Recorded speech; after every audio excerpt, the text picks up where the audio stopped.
Hi, this is Jem and welcome back to my YouTube channel. At ito na nga, post ni David Licauco kanina sa Instagram, SM Clark opening in a few days. So, I'm not sure kung katapusan ng May or June na bubuksan tong Kuya Korea SM Clark. Kasi sa pagkakaalam ko, pupunta si Barbie at si David sa Jinsei Arigato Film Festival sa Japan. So, I'm not sure kung kasama rin si Asungot doon. At yan na nga, ang gwapong si David na messy hair at yung kanyang Iverson na t-shirt. At yan na nga, mukhang napakasaya ni David na pagbubukas na finally ang kanyang resto sa SM Clark na company owned daw. At yan na nga, SM Clark branch opening in a few days. At ito naman, ito may mga pinipirmahan si David Licauco. I'm not sure if blueprint or something. Let's watch this.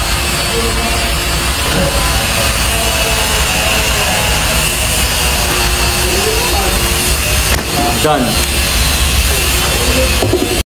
At next naman ay post ni James Licauco, sabi niya views and scopes. So sa telescope, nag-telescope si James. And I'm not sure kung saan din to guys kasi hindi niya tinag yung location. Napaka-cute nga ni James. At kung alam niyo yung location na to guys, please write it on the comments down below. Ayan nga, napaka-gwapong si James. Nagte-telescope. At di ko rin alam kung Hong Kong yan. At ito naman kasama niya si Gail. Hindi ko alam kung yan yung girlfriend niya guys. Next naman ay pinost nga rin to ni David sa kanyang Twitter account. At actually nag-trending si David kaninang 6 PM. At trending pa rin siya hanggang kaninang 8:44 PM habang ginagawa ko tong video guys. Next naman ay post ni Joan Pinote, another behind the scenes for Pulang Araw. At ito na nga guys, no, ayoko sanang i-feature to pero kailangan. Sabi nga na Abandoned News Online, after 6 months nag-vlog ulit si Jack Roberto. At syempre si Barbie Fortesa ang guest niya. At ito nga pinost nga ni Barbie sa kanyang IG stories, our 7th anniversary vlog now up on Jack Roberto's YouTube channel. Tapos sabi niya, balik po tayo please, Jack Roberto. At yun na nga, so okay siyang magpakiss kay Jack. Pero sa ibang leading man niya, like David, kailangan may kamay talaga, no? So, ayan, sealed with a kiss. Ito, post ni Joan Pinote. Alam niyo, maka-Jack Bito. Barbie Fortesa sealed with a kiss for their 7th anniversary with Jack Roberto. At kanina nga ay meron na tong 90,000 views. 8 hours ago na post, so not bad.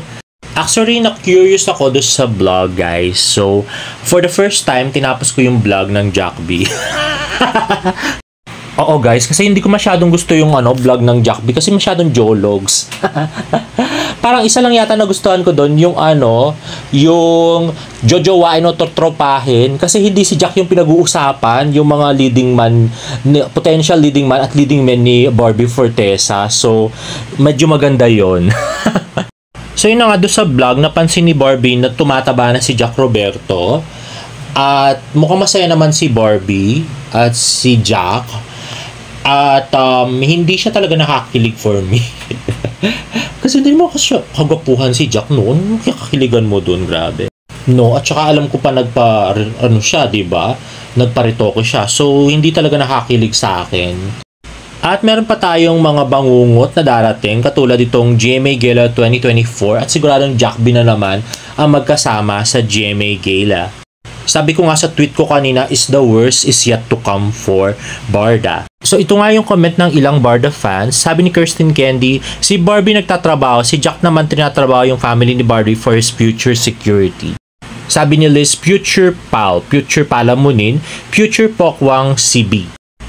Sabi naman ni Nonatan, may pelikula po sila na paparating. Sana po i-consider din niya yung mga producers ng movie. Gumastos po sila. Bukod po doon, sana i-consider din niya ang damdamin ng mga fans niya. Meron pong tamang panahon at paraan para gawin yan.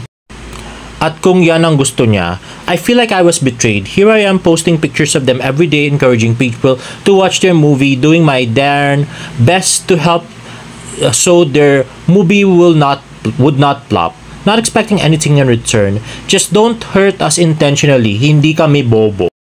At isa pa po, hindi naman po siguro fair na sabihin na hindi siya masaya, naging masaya sa love team nila.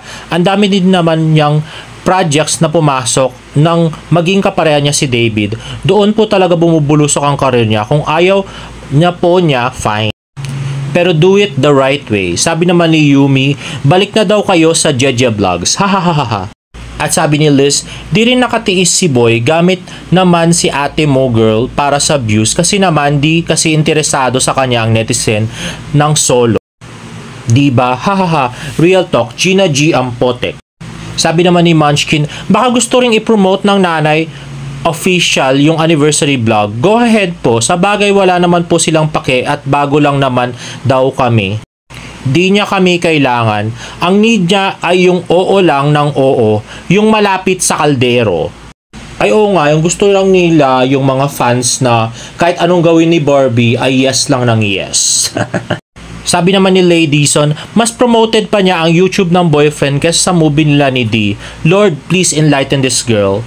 Sabi naman ni Munchin, okay naman nairaos na yung 9. Gets na natin yun, pero ang paulit-ulit na ganito, pasensya na lang, lagi kasi happiness daw niya. So may point sila, actually lalos na si Nonatan kasi ang dami na namin na na negative about Barda, pero siya talagang positive pa rin siya sa Barda, promote. Ngayon medyo nadidismaya na rin siya kay Barbie sa mga pinagagawa niya, grabe.